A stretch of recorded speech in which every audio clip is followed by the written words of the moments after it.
Assalamualaikum warahmatullahi wabarakatuh. Shalom, salam sejahtera untuk kita semua. Perkenalkan, nama saya Radian Januari Situmia, dosen pengampu mata kuliah Matematika Keuangan dan di program studi Statistika Fakultas Matematika dan Ilmu Pengetahuan Alam Universitas Cendrawasih. Matematika Keuangan merupakan mata kuliah wajib 2 SKS yang membahas konsep keuangan melalui pendekatan matematika. Mata kuliah ini dirancang berbasis outcome-based education untuk mendukung capaian pembelajaran lulusan statistika dalam menganalisis dan memiliki data, serta mengambil keputusan berbasis data di bidang ekonomi. Mata kuliah ini bertujuan agar mahasiswa mampu menganalisis nilai waktu dan bunga anuitas dalam berbagai skema amortisasi utang, obligasi, serta mengevaluasi kinerja dan menyusun portofolio investasi yang optimal. Pembelajaran dirancang dalam 2 tahap, case-based learning pada paruh pertama semester untuk menganalisis kasus-kasus keuangan, dan project-based learning pada paruh semester kedua, di mana mahasiswa menyusun project analisis portofolio keuangan menggunakan data pasar yang sesungguhnya. Mata kuliah ini saya integrasikan dari buku Matematika Keuangan karya Budi Presidi, buku Manajemen Investasi yang saya susun bersama rekan-rekan penulis, serta artikel penelitian saya sendiri tentang pemodelan risiko investasi yang saya gunakan untuk memperkaya diskusi di kelas. Saya akan menyajikan simulasi mengajar pertemuan kelima dengan topik kasus-kasus anuitas, menghitung present value, angsuran, tingkat bunga, dan periode, menggunakan pendekatan case method melalui latihan soal berkelompok. Selanjutnya, mari kita masuk ke video uji kerja pengajaran saya. Baik, selamat pagi semuanya. Jumpa lagi kita di pertemuan kelima Matematika Keuangan ya. Bagaimana kabarnya semuanya, sehat? Sehat. Oke, semua sudah duduk sesuai kelompok ya, yang kita sudah bagi dari pertemuan pertama ya. Nah, hari ini kita akan belajar tentang kasus-kasus dari anuitas. Minggu kemarin kita sudah belajar tentang apa itu nilai uang, nilai waktu uang, dan bagaimana kita menurunkan rumus-rumus dari anuitas biasa, dibuka dan ditunda. Nah, sekarang kita mau lebih mendalami lagi konsep-konsep dari kasus anuitas biasa ini ya. Nah, tujuan pembelajarannya itu yakni mahasiswa mampu untuk menganalisis dan menghitung present value, angsuran, periode, tingkat bunga pada kasus anuitas biasa, serta mengevaluasi kelayakan skema pembayaran yang dihasilkan. Referensinya itu dari Budi Presidi tahun 2008 halaman 73 sampai 127. Manfaat dari belajar anuitas ini yakni untuk perencanaan keuangan ya. Perencanaan keuangan utang atau KPR, kemudian tentang tabungan pendidikan, tabungan atau dana pensiun, serta strategi investasi yang rutin. Nah, di sini ada gambar. Kira-kira ini gambar apa? Ada yang mau coba menjawabnya? Apa yang terlihat dari gambar ini? Lantainya pusing. Oke, benar. Nah, ada lagi yang lain? Anaknya lagi belajar. Ada lagi di meja ini terlihat apa? Buku hutang, buku tabungan, ya, ada kertas kan, ada tulisan KPR ya. Baik, jadi ceritanya ini namanya Ibu Marni ya. Kita panggilnya Tante Marni. Tante Marni ini memiliki kredit 1.500.000 kredit KPR. Tapi dia sedang galau, dia sedang mau merencanakan tabungan kuliah anaknya. yang akan kuliah 3 tahun lagi.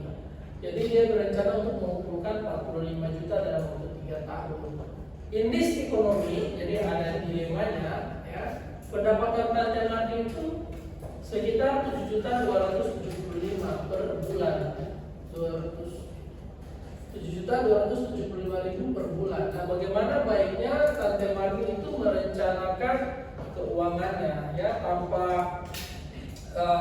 pemahaman terkait konsep anuitas. Nah, ini Tante Mardi ini sulit, ya, untuk menyusun rencana keuangannya. Nah, kita sudah belajar bahwa anuitas merupakan pembayaran yang rutin dan sama.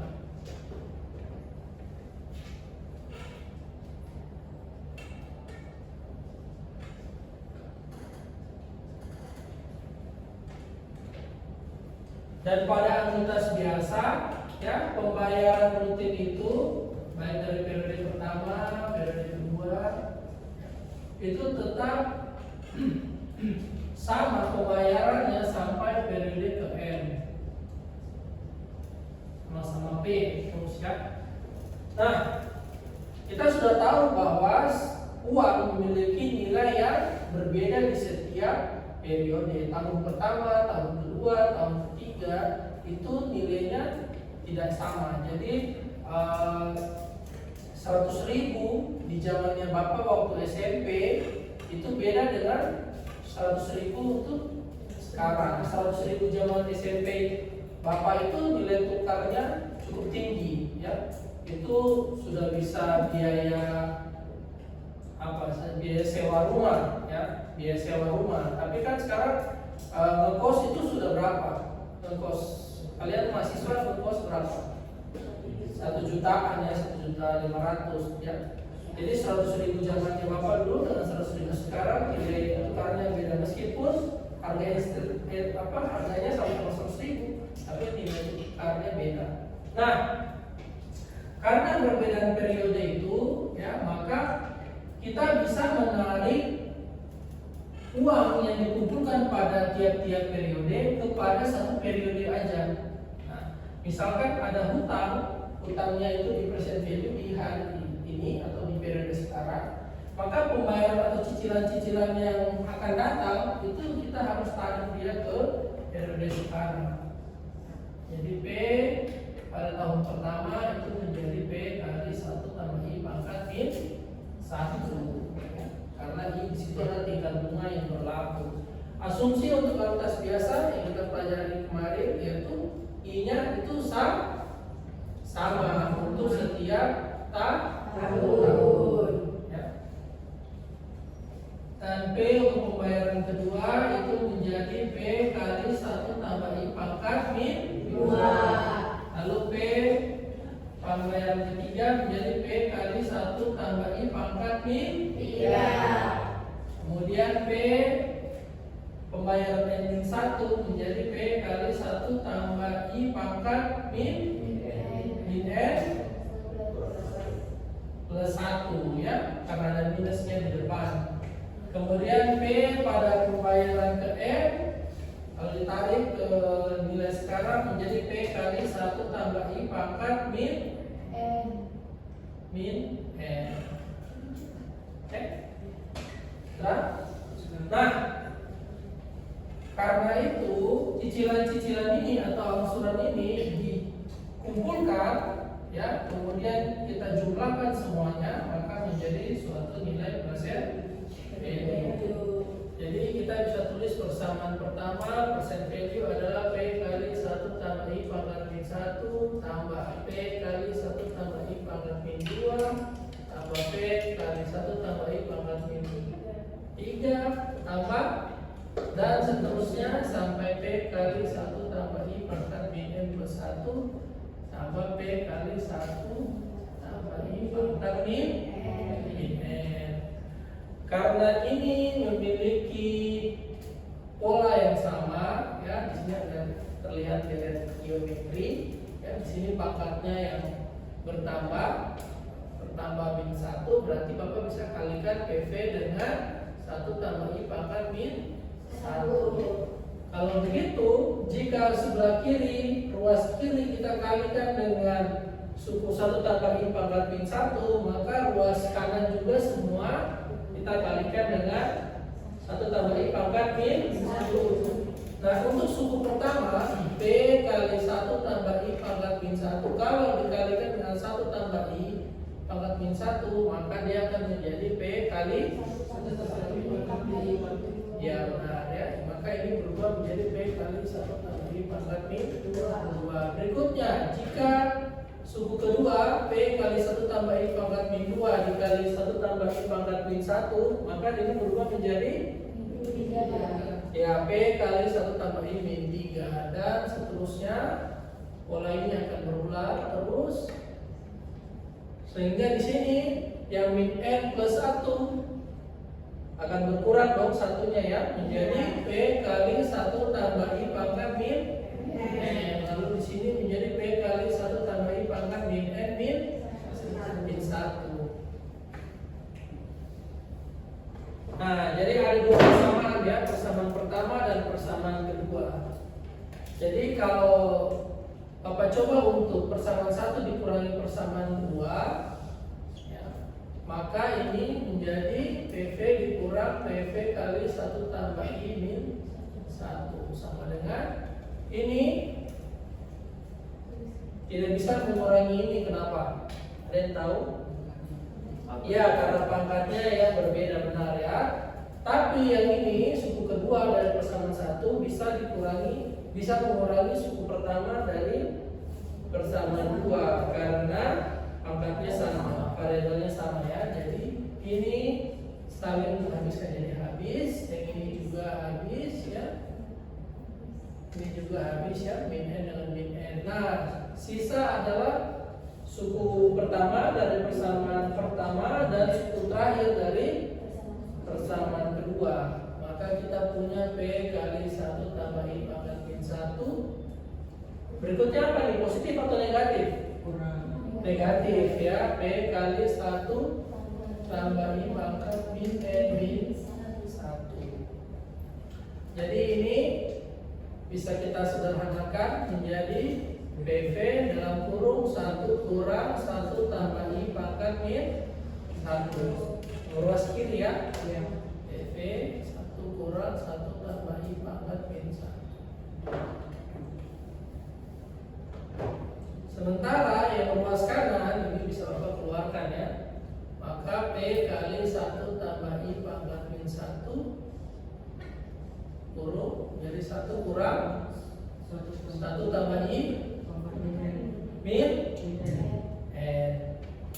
Kemudian karena 1 dikurang 1 tambah I pangkat min 1 ini, pangkat min 1 artinya pecahan ya, maka menjadi 1 kurang 1 tambah I. Karena ini pecahan maka perlu ada penyamakan penyebut 1 tambah I per 1 tambah I kurang 1 per 1 tambah I. 1 tambah I dikurang 1 jadinya berapa? I. Sehingga menjadi I per 1 tambah I. Maka sini PV sama dengan I per 1 tambah I. Kemudian di sini tetap ya, P kali 1 tambah I pangkat min 1.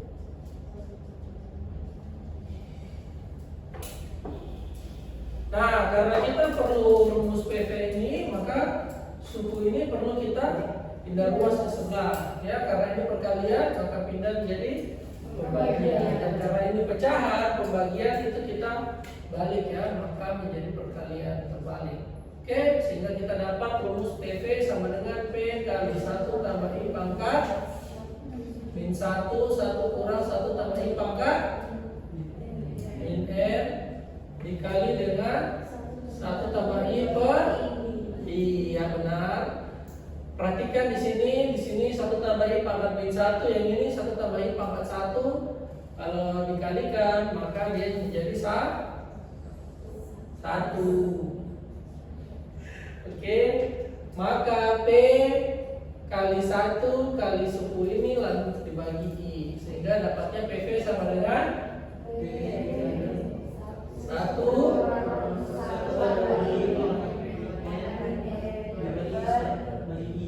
Oke, benar. Akhirnya kita dapatlah persamaan seperti ini.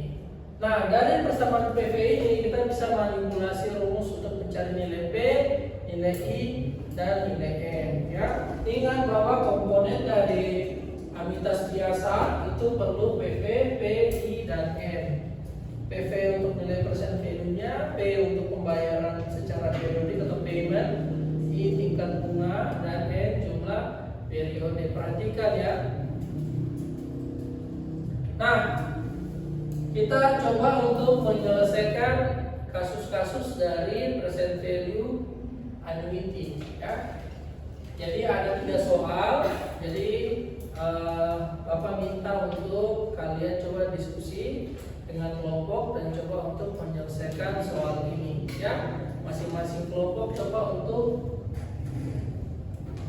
berdiskusi, dan kalau sudah ada hasilnya silakan bagi yang sudah bisa maju ke depan untuk mengerjakan soal ini.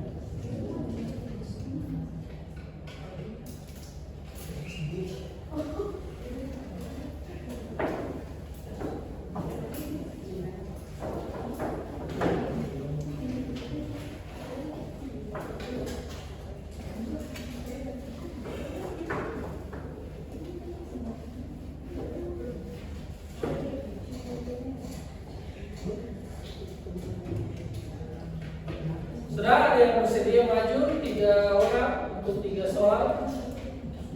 Oke, Lintia, silakan. Ada lagi? 2 orang yang mau? Oke, silakan Natasha.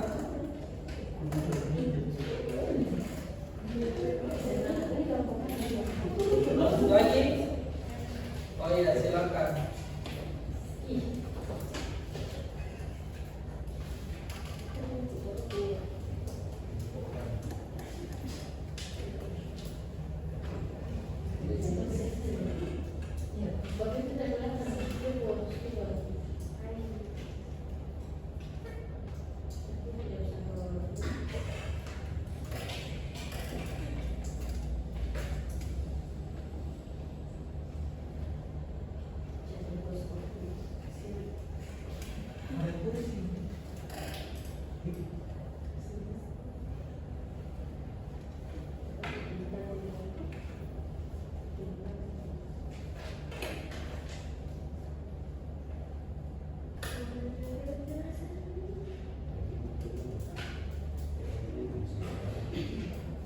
Sudah? Oke, terima kasih Lydia. Oke, terima kasih Natasha.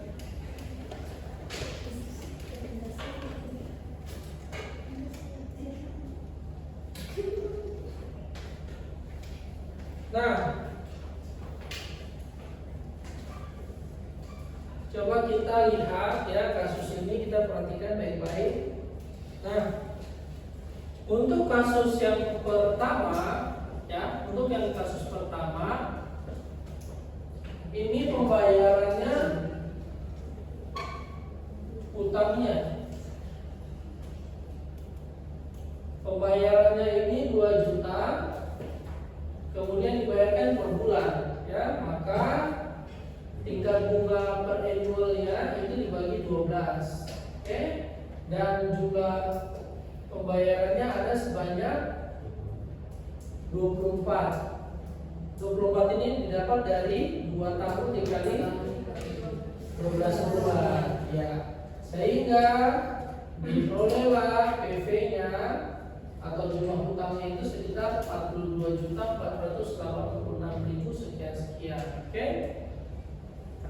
Nah, untuk yang kasus kedua ya, jawabannya sama ya.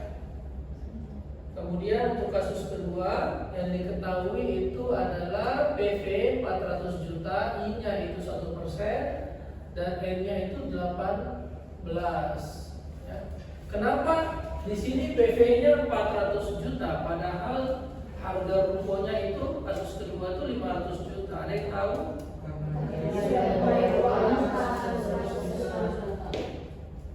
Ya, jadi karena dia sudah bayar DP 100 juta sehingga sisa utangnya 400 juta. 400 juta itulah yang dicicil, ya. Kemudian diperolehlah P-nya sebesar 24 juta sekian. Apakah kita lihat ya, apakah jawabannya sama? Oke, jawabannya sama ya. 24 juta.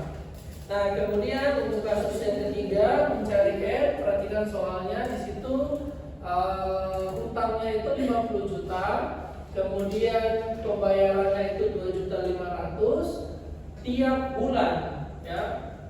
Lalu pemberi pinjaman memberikan bunga itu 10% atas pinjaman tersebut. Pertanyaannya tuh berapa kali harus pembayaran itu dilakukan sehingga bisa melunasi hutangnya. Dan setelah dihitung jawabannya 22. Oke, kita lihat jawabannya apakah sama? Sama. Nah, sekarang untuk kasus mencari nilai I, ya, untuk mencari nilai I itu kita perlu interpolasi, ya. Kita perlu interpolasi sehingga kita memasukkan I pertama untuk mengestimate PV pertama, lalu I kedua untuk mendapatkan PV kedua. Lalu kita pakai teknik interpolasi. Nah, contoh kasusnya itu seperti demikian. Berapakah tingkat bunga per tahun yang diberikan jika sebuah pinjaman sebesar 100 juta itu dapat dilunasi dalam 20 kali. Jadi pinjamannya itu sudah dinyatakan 100 juta ya, harus dilunasi dalam 20 kali pembayaran, berarti 20 pembayaran itu M ya. Kemudian besar pembayarannya itu dia mampunya P. P-nya itu 5.500.000 ya. Yang ditanyakan I-nya berapa nih yang berlaku di proses di kasus ini. Nah, langkah pertama itu memasukkan nilai I. I pertama yang diambil misalkan 1% per bulan. Jadi didapat dari 12% per tahun dibagi 12. Ketika dimasukkan 5.500.000 dengan I 0,01 dan N-nya 20, maka diperoleh PV pertama itu adalah 99 juta sekian. Nah, karena kita mau mengestimate ya I yang sebenarnya ya, karena di sini PV-nya belum sampai 100 juta, maka kita coba lagi untuk memasukkan I berikutnya dengan cara menurunkan tingkat bunganya, sehingga ketika menurunkan tingkat bunganya PV-nya dia naik. Jadi PV kedua itu menjadi 100.939. Tapi kita mau cari yang PV 100 juta pas ya, sesuai kasus kita. Maka kita coba melakukan interpolasi. Setelah kita masukkan nilai-nilai tersebut, didapatlah interpolasi I sama dengan 0,925%. Oke, jadi ini adalah kasus untuk mencari I. Kita sudah belajar kasus untuk mencari P, I, dan M itu sendiri.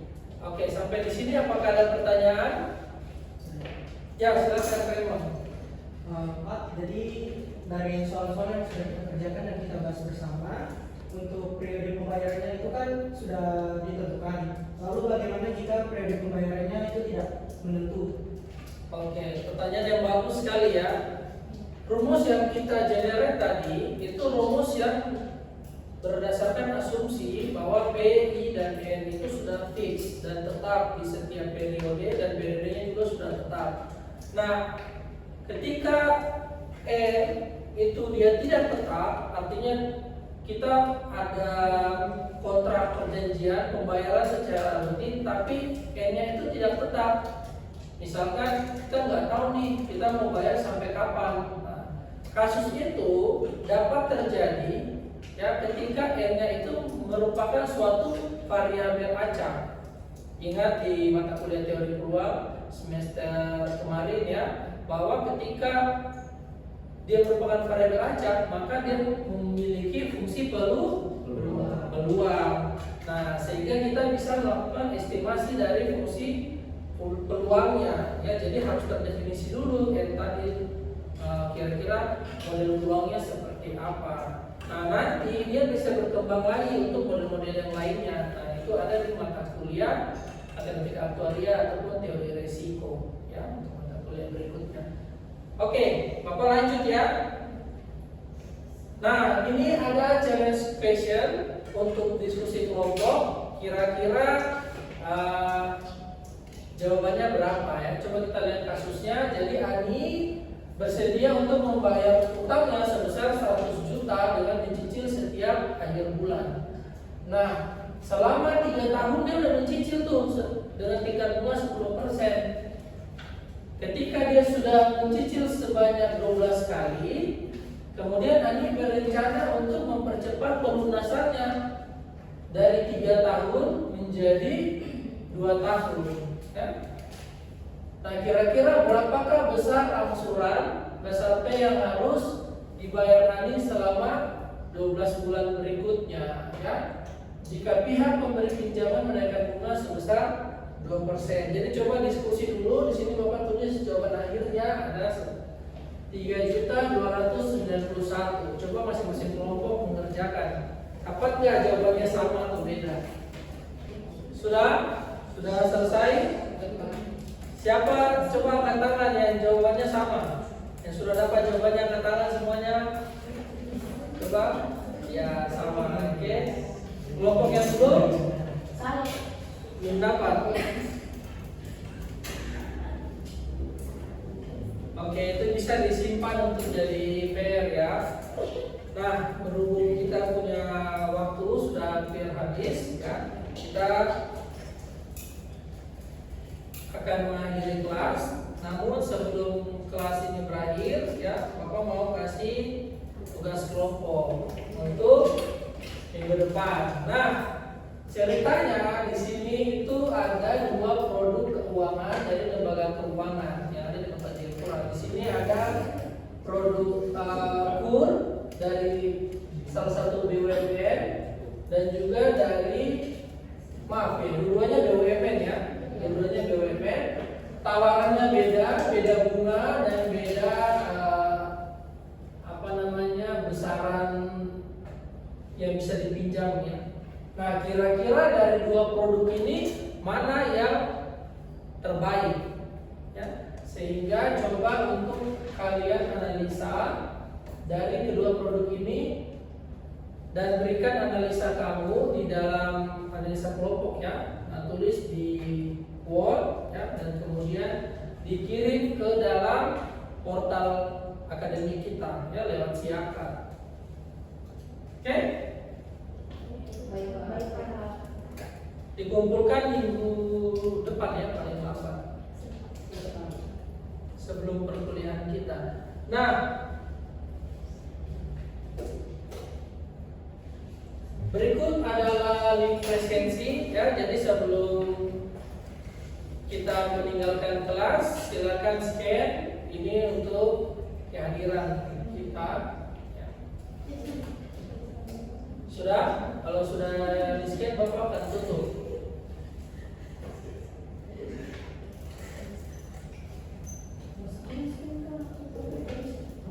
Sudah? Nah, jadi ada satu quote yang Bapak senang dari buku Psychology of Money ya. Jadi buku ini cukup menginspirasi dunia saat ini ya.